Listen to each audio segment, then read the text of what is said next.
Type 5 ആണ്, വേറൊരു model question ആണ്. ഇവിടെ നമ്മുടെ പ്രത്യേകത എന്താണെന്ന് വെച്ചിട്ടുണ്ടെങ്കിൽ limit x tends to 0 a x plus x cos x divided by b sine x. ഇങ്ങനെ ന്യൂമറേറ്ററിലും ഡിനോമിനേറ്ററിലും വേറെ വേറെ ഫംഗ്ഷൻ തരും. ഇവിടെ നമ്മൾ എന്താ ചെയ്യണമെന്ന് വെച്ചിട്ടുണ്ടെങ്കിൽ ലിമിറ്റ് എക്സ് ടെൻ ടു 0 നമ്മുടെ ക്വസ്റ്റിനകത്ത് ലിമിറ്റ് എക്സ് ടെൻ ടു 0 എടുത്തു.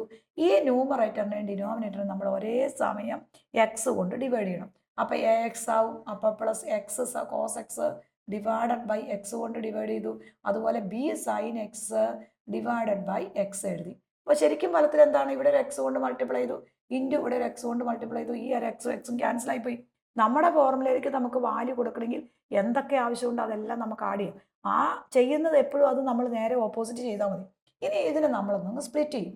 ലിമിറ്റ് എക്സ് ടെൻ ടു 0 ഇതിനെ a x divided by x എന്ന് എഴുതാൻ പാടില്ലേ. അടുത്ത് x cos x divided by x എന്ന് എഴുതാം.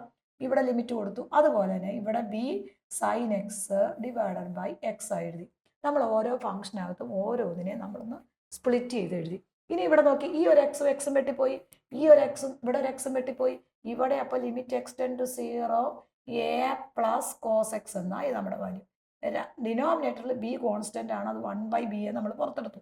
അവിടെ എന്ത് വരും, limit x tends to 0 sine x divided by x ആയി. അപ്പൊ ഇവിടെ നമ്മൾ ലിമിറ്റ് കൊടുക്കുമ്പോൾ എക്ക് ഒരു കോൺസ്റ്റന്റ് ആണ്, ലിമിറ്റിന്റെ ആവശ്യമില്ല.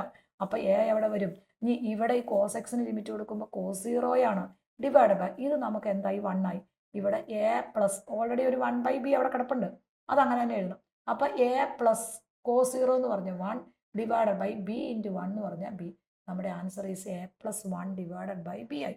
അപ്പൊ ഇതേ ഒരു മോഡൽ ന്യൂമറേറ്ററും ഡിനോമിനേറ്ററും കണ്ടു കഴിഞ്ഞാൽ അപ്പൊ നമ്മൾ ന്യൂമറേറ്ററിനെയും ഡിനോമിനേറ്ററെയും ഒരുപോലെ ഡിവൈഡ് ചെയ്യണം. ദെൻ അടുത്ത രണ്ടാമത്തെ എക്സാമ്പിൾ നോക്കുക. Limit x tends to 0 x cos x plus sine 2x divided by sine 2x plus tan 3x ആണെന്ന് വെച്ചാൽ നമ്മുടെ ക്വസ്റ്റ്യൻ. ഇതൊരു ക്വസ്റ്റ്യൻ ആണ്. ഇവിടെ നമ്മൾ എന്താ ചെയ്യണം, ന്യൂമറേറ്ററും ഡിനോമിനേറ്ററും നമുക്ക് ഏതാണോ നമ്പർ കൊണ്ട് ആവശ്യമുള്ളത് അതുകൊണ്ട് ത്രൂ ഔട്ട് നമ്മൾ ഡിവൈഡ് ചെയ്യും. അപ്പോൾ ഇവിടെ നമ്മൾ ഡിവൈഡ് ചെയ്യുമ്പോൾ എന്നായി നോക്കിയേ, limit x tends to 0 x cos x plus sine 2x divided by x. അപ്പോൾ ഇൻറ്റു എക്സ് ഇവിടെ ചേർത്തു. അതുപോലെ ലിമിറ്റ് എക്സ് ടെൻ ടു 0 ഇവിടെ എന്തായി, sine 2x plus tan 3x divided by x ആയി. അപ്പോൾ ഇൻറ്റു എക്സ് ആയി. ഈ എക്സും എന്തായി പോകും, ക്യാൻസൽ ആയി പോകും. അപ്പോൾ ഈ ഫംഗ്ഷനെ നമ്മളൊന്ന് സ്പ്ലിറ്റ് ചെയ്യണം. അപ്പോൾ limit x tends to 0 x cos x divided by x കൊടുക്കണം plus limit x tends to 0 sine 2x divided by നമുക്ക് എക്സ് ആയിട്ടുണ്ട്, ബാക്കി വെട്ടിപ്പോയല്ലോ, ഡിവൈഡഡ് ബൈ അതുപോലെ തന്നെ limit x tends to 0 sine 2x divided by x ആയി. അപ്പോൾ limit x tends to 0 tan 3x divided by x ആയി.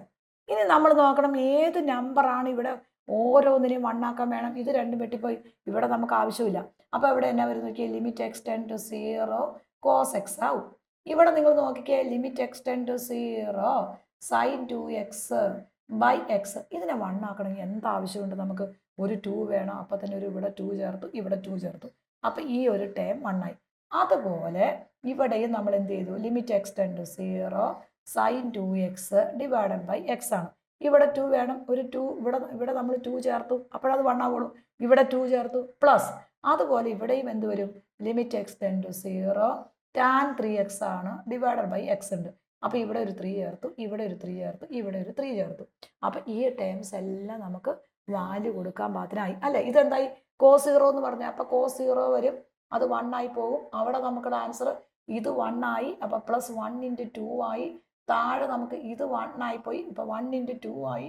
പ്ലസ് ഇത് നമുക്ക് താഴെ 1 ആയി, അപ്പോൾ 1 ഇൻറ്റു 3 ആയി. അപ്പോൾ നമ്മുടെ ആൻസർ കോസ് 0 1 ആയി, ഇവിടെ 2 ആയി, ഇവിടെ 2 ആയി, ഇവിടെ 3 ആയി. അപ്പോൾ നമ്മുടെ ആൻസർ ഈസ് 3 ഒന്നും വെട്ടിപ്പോയിക്കരുത് കേട്ടോ, 3 ഡിവൈഡഡ് ബൈ 5 ആയി.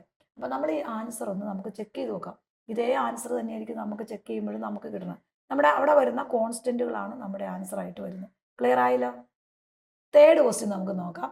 Limit x tends to 0 a x plus b sine x divided by b plus 3 cos x x cos x. ഇതാണ് നമ്മുടെ ക്വസ്റ്റ്യൻ. 3x cos X. ഇവിടെ നമ്മൾ അതേപോലെ തന്നെ നമുക്കൊരു ഫോർമുല കിട്ടിക്കഴിഞ്ഞാൽ ലിമിറ്റ് എക്സ് ടെൻ ടു 0 ആദ്യം a x plus b sine x divided by x എഴുതണം. അപ്പോൾ ഇൻറ്റു ഇവിടെ എന്നാ വരും മക്കളെ എക്സ് വരും. അതുപോലെ താഴെയും limit x tends to 0 b, ഇവിടെ നമുക്കൊരു എക്സ് ബിയും കൂടെ വരും, കറക്റ്റ് ആവുള്ളൂ, എക്സ് ബി വരും. അപ്പോൾ x b plus 3x cos x divided by എന്ത് വരും, നമുക്കിവിടെ ഒരു എക്സോടെ നമ്മൾ ചേർത്തു. അപ്പം ഇൻറ്റു എക്സ് ചേർത്തു. ഇത് രണ്ടും എന്തായി പോകും, ക്യാൻസൽ ആയി പോകും. ഇനി നമ്മളിത് ഓരോന്നിനെയും ഡിവൈഡ് ചെയ്യണം. അപ്പോൾ എ എക്സ് ബൈ എക്സ് വരും, limit x tends to 0 a x divided by x വരും ഇവിടെ. അടുത്ത ബി അവിടെ കോൺസ്റ്റൻ്റ് ആണ്, ബി അവിടെ നിർത്തി, limit x tends to 0 sine x divided by x വരും, അതിനും ചേർത്ത് ഡിവൈഡഡ് ബൈ. അതുപോലെ ഇവിടെ limit x tends to 0 x b by x വരും, അതങ്ങനെ തന്നെ വരും, പ്ലസ് അപ്പോൾ അടുത്ത 3x cos x divided by x വരും. ഓരോ ടേമിനെയും നമ്മൾ ഈ എക്സ് കൊണ്ട് ഡിവൈഡ് ചെയ്ത് ഓരോന്നിനെയും സ്പ്ലിറ്റ് ചെയ്ത് എഴുതും. ഇവിടെ എക്സും ഇവിടെ എക്സും വെട്ടിപ്പോകും, ഇവിടെ എക്സും എക്സും വെട്ടിപ്പോകും, ഇവിടെ എക്സും നമുക്ക് ക്യാൻസൽ ആയിപ്പോയി. ഇനി നമ്മൾ ഡയറക്റ്റ് വാല്യൂ കൊടുത്ത ഒരു കുഴപ്പമില്ല, ഇവിടെ എ ആണ്, അപ്പോൾ എ അങ്ങനെ തന്നെ എഴുതാം. ഇവിടെ ഇത് 1 ആയി മാറി, ബി ഇൻറ്റു 1 ആയി ഡിവൈഡഡ് ബൈ, ഇവിടെ നമ്മൾ ബി അങ്ങനെ തന്നെ എഴുതി, പ്ലസ് ഇവിടെ നമുക്ക് 3 ഇൻറ്റു cos 0 വരും. cos 0യുടെ വാല്യൂ എന്ന് പറഞ്ഞാൽ 1 അല്ലേ. അപ്പോൾ നമ്മുടെ ആൻസറായി a plus b divided by b plus 3 ആയി. cos 0 എന്ന് പറഞ്ഞാൽ 1 ആണ്. അപ്പോൾ a plus b divided by b plus 3 ആയി. ഇതൊന്നും വെട്ടി കളഞ്ഞേക്കരുത് കേട്ടോ. അപ്പോൾ നമുക്ക് ഈ ഒരു മോഡൽ ക്വസ്റ്റ്യൻ ക്ലിയർ ആയല്ലോ. ഇത് L1 പഠിച്ചതിന് ശേഷം മാത്രം നിങ്ങൾ L2 ചെയ്യാമുള്ളൂ കേട്ടോ. L1 നമ്മളിങ്ങനെ ഓരോന്ന് സെപ്പറേറ്റ് സ്പ്ലിറ്റ് ചെയ്ത് പഠിപ്പിച്ചിട്ടുണ്ട്. അപ്പോൾ നമുക്ക് L1 L2 നോക്കുമ്പോൾ വളരെ സിമ്പിൾ ആയിരിക്കും L3 പഠിക്കുമ്പോൾ. അപ്പോൾ നെക്സ്റ്റ് വീഡിയോയുമായി നെക്സ്റ്റ് ഡേ. Thank you.